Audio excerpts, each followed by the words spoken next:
本所の御嶽蔵から東四つ目通り、今の被服廠跡の納骨堂のあるあたりに大きな池があって、それが本所の七不思議の一つの、置いてけぼり、であった。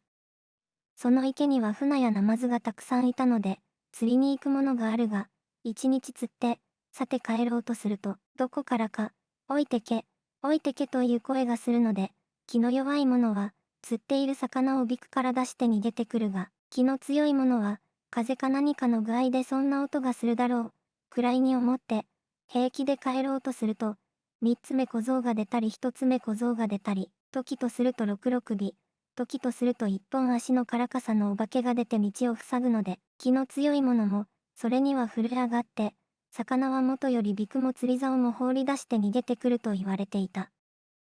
金太という釣り好きの若い種があった。金太は置いてけぼりに船が多いと聞いたので釣りに行った。両国橋を渡ったところで、知り合いの老人に会った。おや、金公か、釣りに行くのか、どこだ。御嶽蔵の池さ、今年は船が多いというじゃねえか。あすこは、船でも、ナマズでも、たんといるだろうが、いけねえぜ。あそこには、得て物がいるぜ。金太も置いてけぼりの怪しい話は聞いていた。いたら、ついでに、それも釣ってくるさ。今時、からかさのお化けでもつや、良い金になるぜ。金になるよりゃ、頭からしゃぶられたら、どうするのだ。行くなら、他へ行きなよ。あんな縁起でもねえところへ行くものじゃねえよ。何、大丈夫ってことよ。おいらにゃ、神田明神がついてるのだ。それじゃ、行ってきな。その代わり、暗くなるまでいちゃ、いけねえぜ。魚が釣れるなら、今晩は月があるよ。ほんとだよ、年寄りの言うことは聞くものだぜ。ああ、それじゃ、気をつけて行ってくる。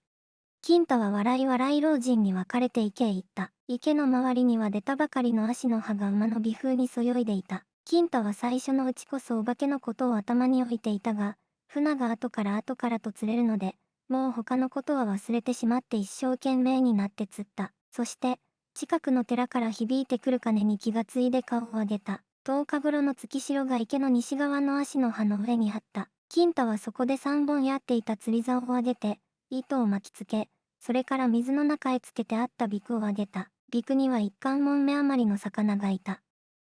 思いや、金太は一方の手に釣り竿を持ち、一方の手にビクを持った。と、どこからか人声のようなものが聞こえてきた。おい、てけ、おい、てけ、金太はやろうとした足を止めた。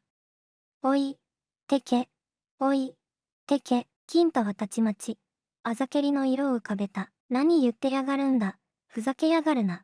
クソでもくらえだ。金太はさっさと歩いた。と、また、おい、てけ、の声が聞こえてきた。まだ言ってやがる。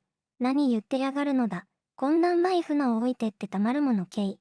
ふざけやがるな。タヌキか、キツネか、口をしけりゃ、一本足のからかさにでもなって出てきやがれ。金太は気持ちが悪いので、足は止めなかった。と、目の前へひょいと出てきたものがあった。それは人の姿であるから一本足のからかさではなかった。なんだ、鈍い月の光に目も鼻もないのっぺらの青白い顔を見せた。私だよ、金太さん。金太はぎょっとしたが、まだどこかに気の確かなところがあった。金太はびくと釣り竿を落とさないようにしっかり握って走った。後からまた聞こえてくる。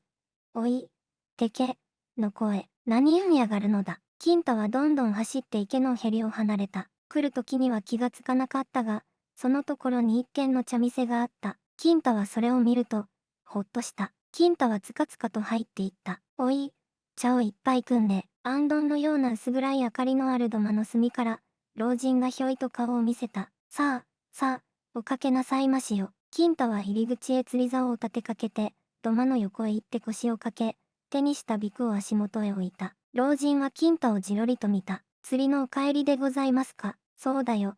そのところの池へ釣りに行ったが、じいさん、変なものを見たぜ。変なものと申しますと、お化けだよ。目も鼻もない。のっぺらぼうだよ。へえ、目も鼻もないのっぺらぼう。それじゃ、こんなので。老人がそう言って片手でつるりと顔を撫でた。と、その顔は目も鼻もないのっぺらぼうになっていた。金太は悲鳴を上げて逃げた。ビクも釣り竿もそのままにして、